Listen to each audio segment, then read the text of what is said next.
ils ont commencé à parler de nouvelles langues. La Bible dit qu'à tous les babettes, c'est produit de la même manière. Les hommes étaient unis, les hommes parlaient le même langage, ils étaient ensemble, ils ont décidé de travailler ensemble. Mais ils ont décidé de se disperser.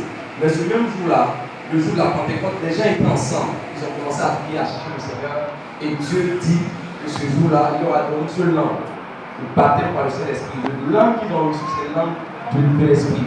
Mais langue de l'Esprit s'exprime de plusieurs manières. Alléluia.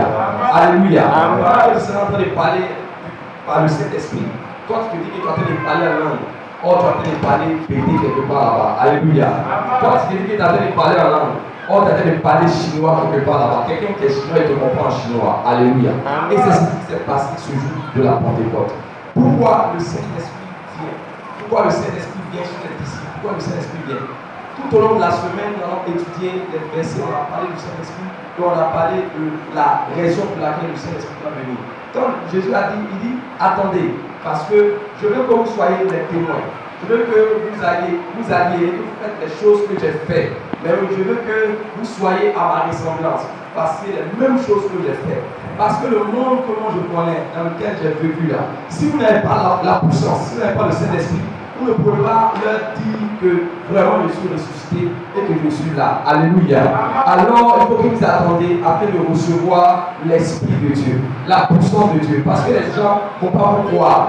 Alléluia. Amen. Ils ne vont pas vous croire. Aujourd'hui, tu vas dire à quelqu'un, Jésus est mort, il est ressuscité. Il le dit, il s'en fout, il ne connaît pas, il ne comprend pas. Alléluia.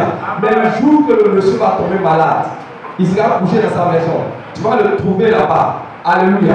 Et tu vas commander à la maladie de le libérer. Ce jour-là, il va dire ton Jésus est réel. Alléluia. Amen. Et Jésus dit, attendez, restez dans ce lieu. Priez, attendez que l'Esprit vienne. Le Père vous a fait une promesse. Le Père vous a dit qu'il va vous donner un esprit, sa puissance, sa gloire, son autorité. Il va vous donner quelque chose. Moi-même, ma vie, je vais venir mettre ma vie en vous. Alléluia.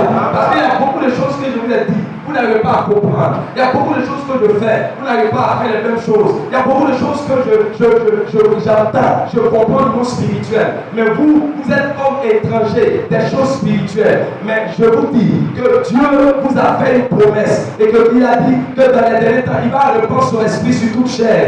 Que les jeunes gens, que les jeunes filles vont commencer à prophétiser. Quand on dit prophétiser là, ce n'est pas seulement être là, dire, est-il pas le Seigneur, telle personne a péché. Telle personne fait ça, telle personne va faire quoi? Non, le Messie au milieu de vous, Dieu est au milieu de nous. Non, quand la Bible dit, dans les derniers temps,